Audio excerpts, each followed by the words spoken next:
미래통합당 서초월 박성중 위원입니다. 어제 정부의 23번째 부동산 정책에 대해서 대통령께서 주택가격이 안정화되었다는 말씀이 계셨습니다. 정말 우리 국민들은 주택가격이 안정화되었는지 오르는 거에 절망하고 또 한번 대통령의 말씀에 절망한다, 이런 말씀을 드리고 싶습니다. 전 국민이 알고 일반 서울 시민이면 누구나 피부로 느끼는 사항을 어째 대통령 혼자 모르시는지 참 알 수가 없습니다. 유감입니다. 저는 오늘 최근 여당이 일방적으로 통과시킨 개정 종합부동산세법, 주택분 종합부동산세 부담을 증가시키는 그런 내용입니다. 두 번째는 개정주택법, 수도권 분양가 상한제 적용 주택의 입주자 전체에 대해서 거주 의무 기간을 주는 그런 내용입니다.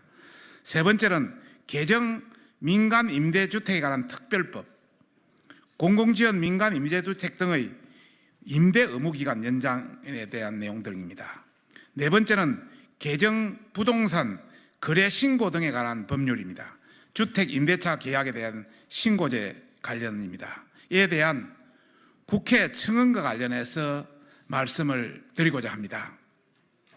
제1야당인 우리 미래통합당의 반대에도 불구하고 정부와 민주당이 독단적으로 처리한 이른바 부동산 3법, 임대차 3법의 일부인 이 법률들은 변호사 단체인 시민과 함께가 국회 청원서에서 지적한 것처럼 많은 위헌적 요소를 담고 있으며 또한 입법 목적과 입법 내용이 서로 맞지 않는 경우까지 있다고 합니다.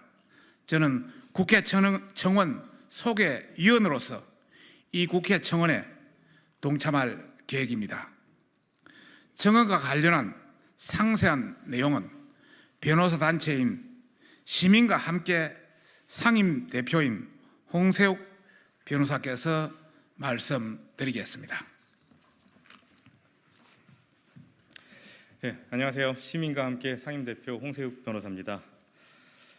시민과 함께는 개정주택법과 개정종합부동산세법, 개정주택임대차보호법, 개정부동산 거래 신고 등에 관한 법률의 무효화 내지 폐지를 위한 국회 청원서를 국회의원 박성중 의원을 통해 국회에 제출할 예정입니다.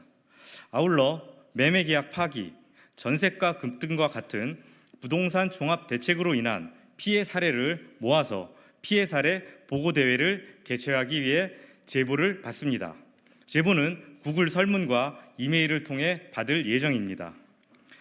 먼저 개정주택법의 핵심 내용은 수도권의 건설, 공급되는 분양가 상한제, 적용주택의 입주자들이 해당 주택의 최초 입주 가능일부터 5년 이내의 범위에서 대통령령으로 정하는 기간 동안 계속하여 해당 주택에 거주하도록 하는 것입니다.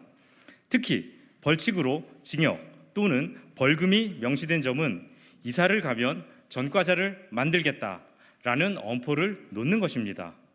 헌법에 명시된 국민의 거주 이전의 자유를 지나치게 제한하고 침해한다고 볼 수밖에 없습니다. 이 개정주택법의 대상 지역인 수도권은 사회에 진출하는 국민인 청년의 거주 수요 또한 가장 높은 지역이기도 합니다. 이러한 점을 무시한 채 투기의 억제 목적에만 치우쳐 집주인들을 실거주에만 묶어놓게 되면 수도권에서 민간 임대주택 시장은 사실상 사라지게 될 것입니다. 또한 적어도 수도권에서는 더 좋은 일자리를 이사갈 수 없어서 포기하거나 심지어 다니고 있는 회사가 이전하거나 거주지에서 먼 곳으로 근무지가 변경되면 징역이냐 아니면 월급이냐를 선택하라는 것이기도 합니다. 이러한 내용의 법률은 직업 선택과 거주 이전의 자유 등 국민의 삶의 근간을 유지하는 헌법적 권리를 모두 빼앗아가는 법률입니다. 개정 종합부동산세법은 1주택자에게 적용하는 종합부동산 세율을 상향하는 것을 핵심 내용으로 합니다. 이는 종합부동산세 납세 의무자를 대상으로 고율의 세액을 부담하는 위인 설세의 다름 아닙니다. 또한 1세대 1주택자에 대한 세 부담을 완화한다는 개정안의 제한 이유와도 부합하지 않습니다. 발의 의원들이 개정 종부세 법안의 내용을 정확히 이해하고 있는지조차 의문스러울 따름입니다. 다음 임대차 3법과 관련해서는 저희 시민과 함께 공동대표인 유정화 변호사님께서 낭독하시겠습니다. 최대 4년까지 임대차 보장기간을 연장하고 이른바 전월세 상한제를 도입해서 계약갱신 시 임대료나 보증금을 5% 이상 증액하지 못하도록 제한한 개정주택임대차보호법 역시 근대민법의 기본 원칙을 조문한 우리 민법과는 전혀 맞지가 않고 현실적으로도 임차인에게 불리할 가능성이 지나치게 높습니다. 우리 민법 제105조는 당사자가 법령 중 선량한 풍속, 기타 사회질서에 관계없는 규정과 다른 의사를 표시한 때조차도 그 효력을 인정한다고 명시를 하고 있습니다. 이처럼 우리 민법 역시 당사자의 자유와 의사를 광범위하게 인정을 하고 있는데 이 개정주택임대보호법은 근대적인 민사관계 대원칙인 사적 자치를 과도하게 제한하는 전근대적인 법률이라는 비판을 피할 수 없을 것입니다. 이처럼 법률에 의해서 임대차 계약의 내용에 제한이 생기게 되면 임대인들은 기존 계약을 승계하지 않는 계약으로 전환하게 되어서 임차인에게 오히려 불리하게 작용할 수밖에 없고 현재 그러한 사례들이 굉장히 많이 나오고 있습니다.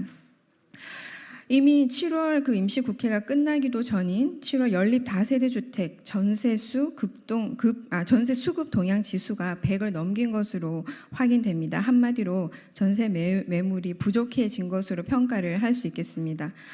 그리고 주택임대차 계약에 대하여 계약 상대자가 신고기한 내에 계약 내용 등을 사실대로 신고하도록 하고 주택임대차 실거래 정보를 공개하는 것을 핵심 내용으로 하는 개정 부동산 거래 신고 등에 관한 법률은 신고 대상 정보가 계약 당사자, 보증금, 차임, 임대 기간 등 그 범위가 지나치게 넓다는 문제가 있고 이에 따라서 국민의 개인정보 자기 결정권을 침해할 우려가 굉장히 높습니다.